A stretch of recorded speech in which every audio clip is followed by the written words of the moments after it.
प्रिय व्यूवर्स, परीक्षा expert official channel के डेली स्टैटिक जीके सीरीज में आपका स्वागत है। इस सीरीज में हम प्रतिदिन आपके लिए UPSC, state PSC, SSC, RRB, banking तथा विविध परीक्षाओं से संबंधित 10 प्रश्न व्याख्या सहित लेकर प्रस्तुत होंगे। हम आशा करते हैं कि ये प्रश्न आपकी परीक्षाओं की तैयारी में सहायक सिद्ध होंगे। क्वेश्चन नंबर 1 देख लेते हैं। निम्नलिखित में से कहां से भारत में कृषि के प्राचीनतम साक्ष्य प्राप्त हुए हैं? ऑप्शन नंबर ए कोल्डी हवा से, ऑप्शन नंबर बी टोकवा से, ऑप्शन नंबर सी मेहरगढ़ से, ऑप्शन नंबर डी लहुरादेव से। इसका सही आंसर है लहुरादेव। एक्सप्लेनेशन देख लेते हैं। नवीनतम खोजों के अनुसार भारत में कृषि के प्राचीनतम साक्ष्य लहुरादेव से प्राप्त हुए हैं। लहुरादेव उत्तर प्रदेश राज्य में ऊपरी गंगा के मैदान सरयू पार क्षेत्र में संत कबीर नगर जिले में स्थित है। यहाँ से 9000 ईस्वी पूर्व से 7000 ईस्वी पूर्व के बीच चावल की कृषि के साक्ष्य प्राप्त हुए हैं।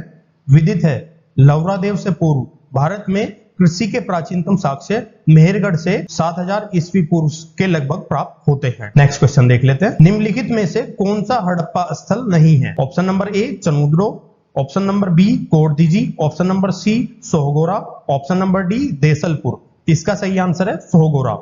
चलिए एक्सप्लेनेशन देख लेते हैं। सोहगोरा का पुरा स्थल भारतीय लेखन कला की प्राचीनता को प्रमाणित करने वाला पहला अभिलेख प्रस्तुत करता है। यह मौर्यकालीन ताम्र अभिलेख अकाल एवं दुर्भिक्ष के समय जनता के उपयोग के लिए अन्न के 3 कोष्ठगारों को बनाने का वर्णन करता है। चनुद्रो और कोरदीजी वर्तमान पाकिस्तान के सिंध प्रांत में तथा देसलपुर गुजरात में स्थित प्राचीन हड़प्पाई नगर थे। तीसरा क्वेश्चन देख लेते हैं। निम्नलिखित में से किस हड़प्पा कालीन स्थल से हल्का टेराकोटा प्राप्त हुआ है? Option number A Dholavira, option number B Banawali, option number C Kalibanga, option number D Lothal. इसका सही आंसर है बनावली। चलिए एक्सप्लेनेशन देख लेते हैं। हल्का टेराकोटा हरियाणा के फतेहाबाद जिले में स्थित बनावली से प्राप्त हुआ है।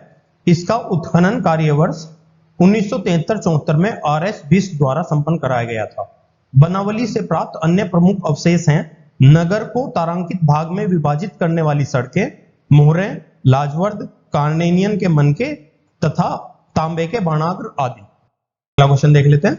निम्नलिखित में से कौन से स्थल से 3 नगरों के अवशेष प्राप्त हुए हैं? Option number A Dholavira, option number B Kalibangan, option number C Lothal, option number D Mohenjodaro. इसका सही आंसर है धोलावीरा। चलिए एक्सप्लेनेशन देख लेते हैं। धोलावीरा गुजरात राज्य के कच्छ जिले में स्थित पुरातत्व स्थल है। इसका नाम यहां से 1 किलोमीटर दक्षिण में स्थित राम के नाम पर पड़ा है।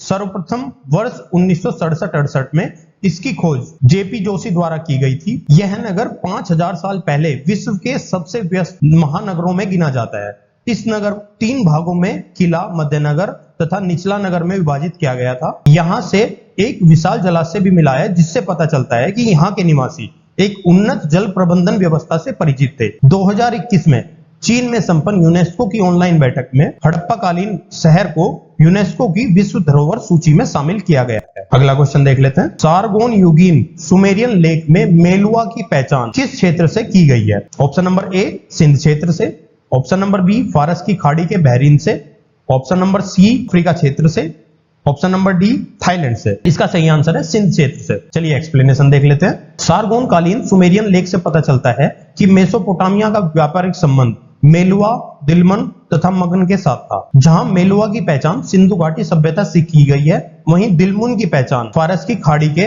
बहरीन से की गई है। अगला क्वेश्चन देख लेते हैं। ऋग वैदिक काल में किस नदी को मातेतमा, देवीतमा, नदीतमा कहा गया है? Option number A Sindhu, option number B Saraswati, option number C Yamuna, option number D Ganga.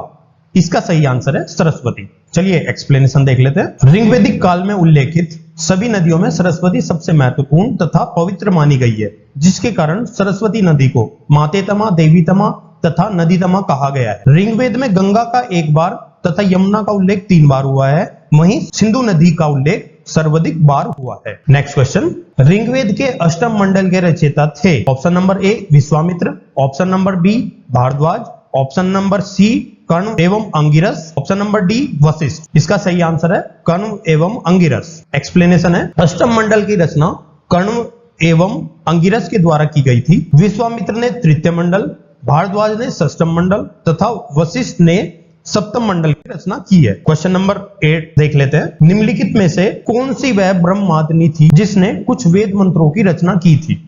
Option number A Lopamudra, option number B Gargi, option number C Lilavati, option number D Savitri. इसका आंसर है ऑप्शन नंबर ए लोपामुद्रा। चलिए एक्सप्लेनेशन देख लेते हैं। लोपामुद्रा, जिनको वरप्रदा और कौशिकी भी कहा जाता है, प्राचीन भारत की प्रसिद्ध दार्शनिक थी। इन्होंने ऋग्वैदिक काल में ऋग्वेद की कुछ ऋचाओं की रचना की थी। ये महर्षि अगस्त्य की पत्नी थी। वैदिक साहित्य में कुछ अन्य विदुषियां घोषा, विश्वारा, सिक्ता आदि प्रसिद्ध। अगला क्वेश्चन देख लेते हैं। निम्नलिखित में से अशोक का कौन सा अभिलेख इस परंपरा की पुष्टि करता है कि गौतम बुद्ध का जन्म लुम्बिनी में हुआ था? ऑप्शन नंबर ए बसाड़ स्तंभ अभिलेख, ऑप्शन नंबर बी मेघाली सागर स्तंभ अभिलेख, ऑप्शन नंबर सी रामपुरवा स्तंभ अभिलेख, ऑप्शन नंबर डी रुमनदई स्तंभ अभिलेख। इसका सही आंसर है रुमनदई स्तंभ अभिलेख। एक्सप्लेनेशन देख लेते हैं। शाक्य गणराज्य की राजधानी कपिलवस्तु के निकट उत्तर प्रदेश के ककराहा ग्राम से 14 मील और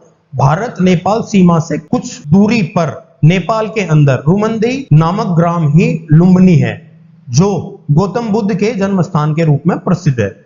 यहां से प्राप्त अभिलेख से ज्ञात होता है कि सम्राट अशोक अपने राज्याभिषेक के 20 वर्ष बाद लुम्बिनी आया था।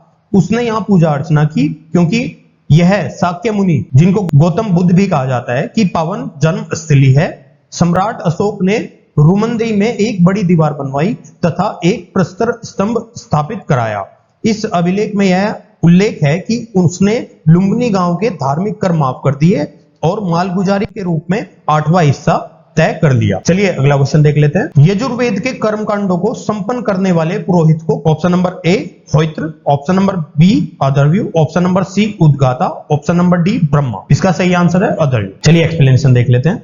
यजुर्वेद के कर्मकांडों को संपन्न करने वाले पुरोहित को अदर्व्यु कहा जाता है। ऋग्वेद की ऋचाओं को पढ़ने वाले ऋषि को होयत्र कहते हैं। सामवेद के पाठकर्ता को उद्गाता के नाम से जाना जाता है तथा अथर्ववेद के मंत्रों का उच्चारण करने वाले पुरोहित को ब्रह्मा कहा जाता है। प्रिय व्यूअर्स, हम आशा करते हैं कि ये वीडियो आपको अच्छी लगी होगी। कृपया अपने फीडबैक एवं सजेशंस कमेंट बॉक्स में दें। हम आपके सजेशंस के अनुसार वीडियो को और बेहतर बनाने का प्रयास करेंगे। इस वीडियो की पीडीएफ प्राप्त करने के लिए आप हमारे टेलीग्राम चैनल से जुड़ सकते हैं, जिसका लिंक वीडियो के डिस्क्रिप्शन में दिया गया है।